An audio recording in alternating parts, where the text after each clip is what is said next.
வணக்கம். சற்று முன் கிடைக்கப்பெற்ற ஒரு மிக மிக முக்கியமான செய்தி ஒன்று வெளியாகி உள்ளது. வீடியோவை முழுமையாக பாருங்கள்.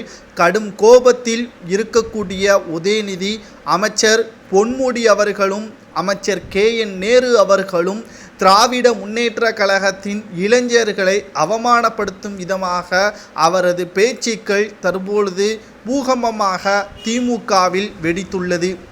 அமெரிக்காவிற்கு 17 நாட்கள் பயணம் மேற்கொண்ட முதல்வர் ஸ்டாலின் அவர்கள் அதுவரைக்கும் அமைதியாக அமைச்சர்கள் இருக்க வேண்டும், எந்த ஒரு வம்பு தும்புக்கும் போகக்கூடாது என்ற உத்தரவை சிறு பிள்ளைக்கு சொல்வது போல் சொல்லிவிட்டு அமெரிக்காவிற்கு சென்றிருந்தார் முதல்வர் ஸ்டாலின் அவர்கள்.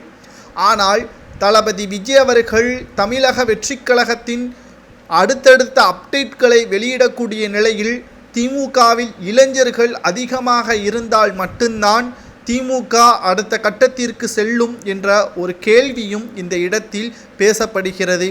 இதற்கு முற்றுப்புள்ளி வைக்கும் விதமாக அமைச்சர் KN நேரு அவர்கள் இளைஞர்கள் அனைவரும் ஒரு நடிகர் பின்னால் சென்றால் அந்த நடிகர் நிச்சயமாக வெற்றியடைய முடியாது, அவர்கள் யாரும் எம்ஜிஆராக மாற முடியாது என்பதை KN நேரு அவர்கள் விமர்சனம் செய்துள்ளார்.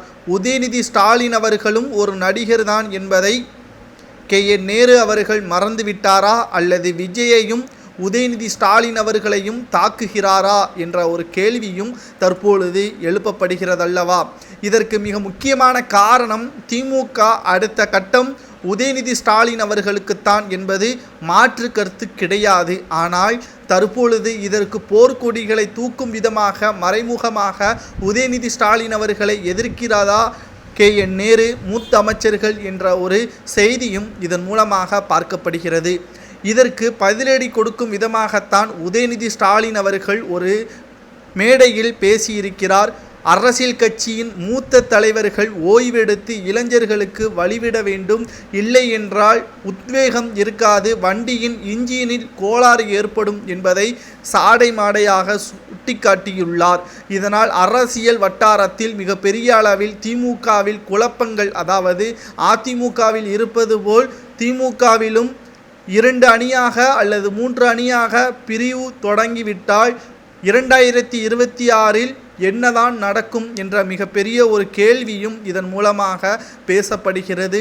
உதயநிதி ஸ்டாலின் அவர்கள் நேரடியாக மூத்த அமைச்சர்களை பகைத்து கொள்கிறாரா, அல்லது எங்களுக்கான இடத்தை கொடுத்துவிட்டு ஓய்விடுங்கள் என்று மறைமுகமாக மிரட்டுகிறாரா என்ற செய்தியும் இணையதளங்களில் வைரலாக பரவி வருகிறது. இதை பற்றி உங்களது கருத்துக்களை கமெண்டில் கூறுங்கள்.